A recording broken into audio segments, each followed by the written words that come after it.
So this is the 09:05 hours GMT, 10:05 British Standard Time on Sunday, 2nd of October 2022 edition of the KhoodeelaarTV television channel, broadcasting under the banner of the BabyAngelGeronimo. And this one will look at, this will start the long overdue examination of the role of the vets and the so-called non-profit animal welfare organizations in the UK.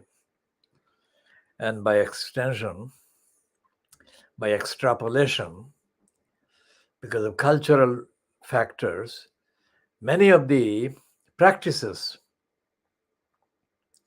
many of the behavior and outlook found in the behavior and the outlook and the conduct of the licensed veterinary surgeons in Canada, in the USA, and in the UK, and in Australia, many of the features are common to them. And there is no business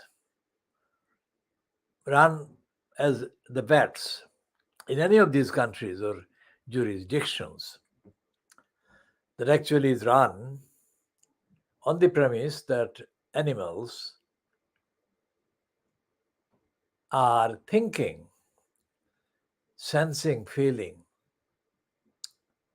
conscientious, innocent beings. The vets' businesses are businesses. And as businesses, some of the vets have been carrying out mass murders of animals. And we shall be looking at the tactics they use. And of course, we shall be examining the evidence of individual vets' businesses. It is hilarious as an irony that the vets' businesses often propose murdering an animal, sick animal,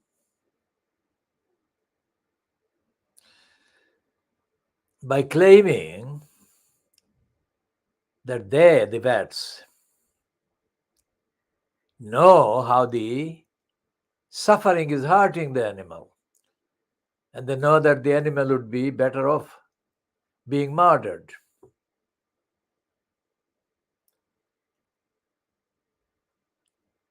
As with everything to be found in the culture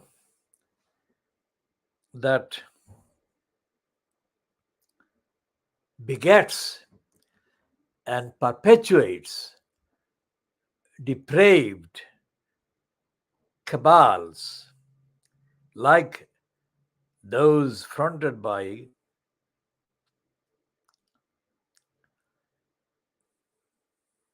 Boris Johnson, and now fronted by Liez Truss in the UK. We take the commentary to Barack Obama in the USA, and we invite the viewer to think about the huge palace that Barack Obama has built, apparently for himself. And we ask all sensible thinking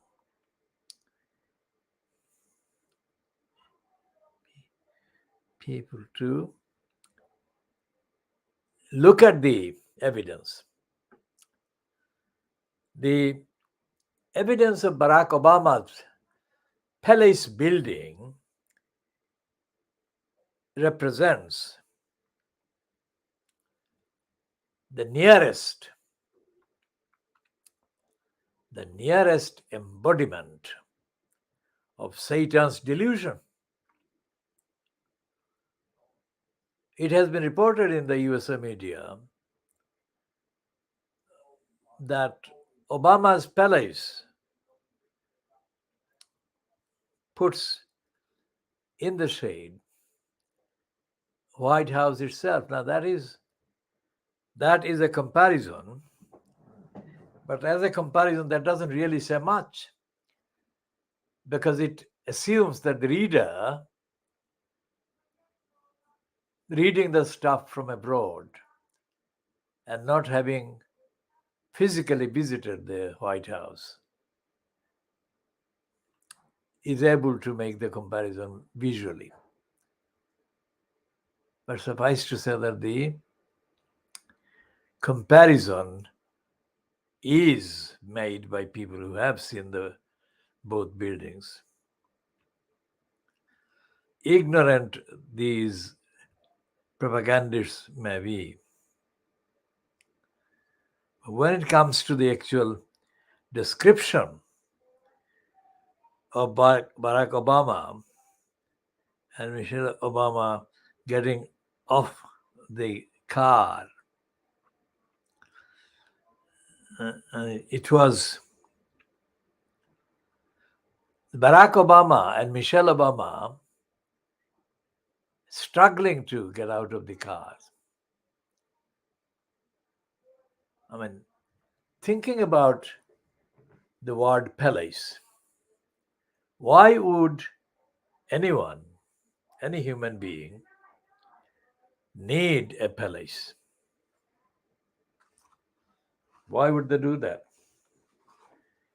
Especially, why would somebody who operated as a habitual thief, plagiarist of other people's scripts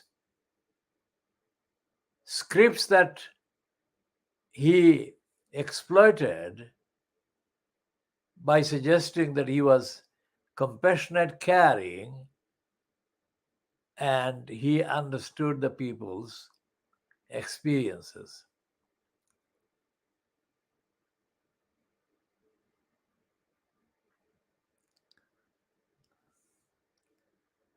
How often has Barack Obama appeared on any public platform and opined words to the effect that he not only understood, but he actually empirically experienced the similar experiences of people who have been denied, deprived, and have been materially very hard up.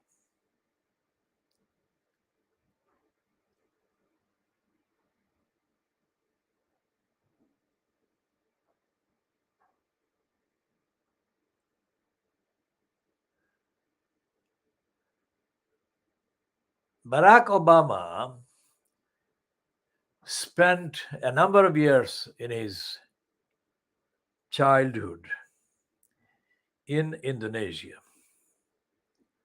That is to do with the fact that his mother married an Indonesian.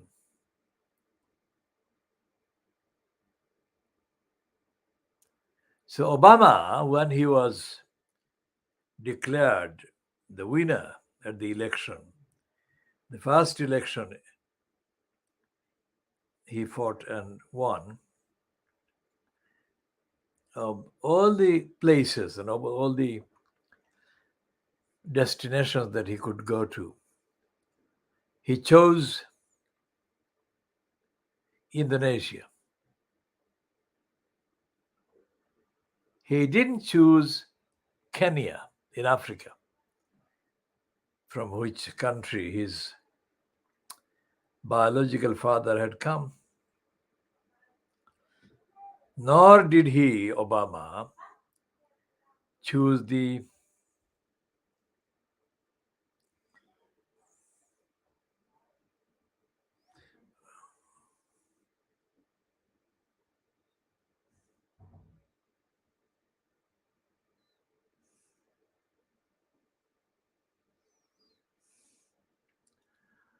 So Barack Obama spent considerable number of years in Indonesia. And when he was declared the winner, there were huge celebrations across Indonesia. So when Trump kind of used to say before the election, in the first election that Obama contested and won,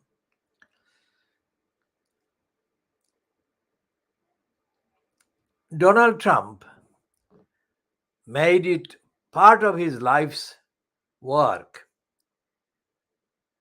to berate Barack Obama and to claim that Obama was not American and that he, Obama, had African documents or papers or whatever. When all of these things happened, Obama didn't reply in kind to everything that Trump had said about Obama's inheritance, his heritage, and his birth and upbringing, so on. And in effect, Obama maintained silence on most of Trump's allegations. But he also quietly suggested that unlike Obama, he, as a black person, knew about the experience of black people in the shadow of the clever horse.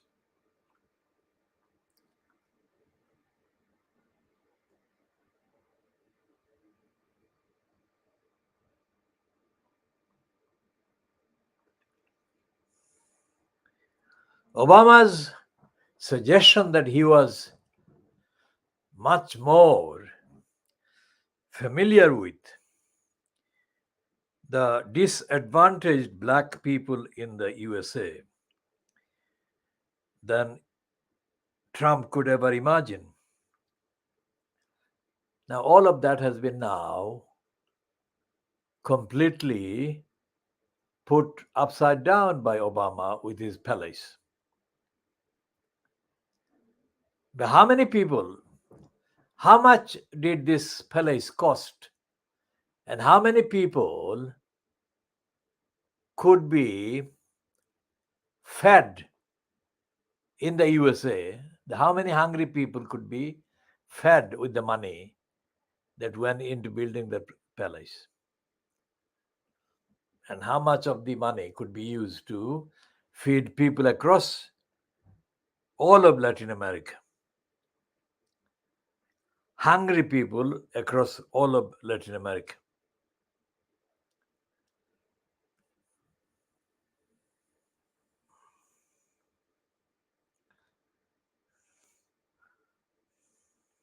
How many people?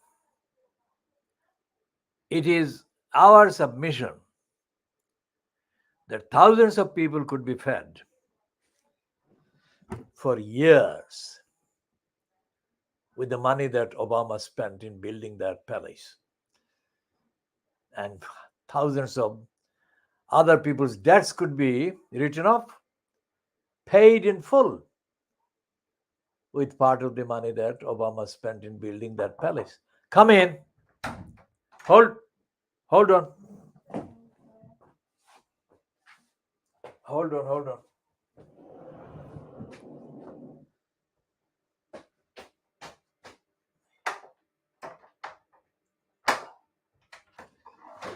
Okay, I'm just going.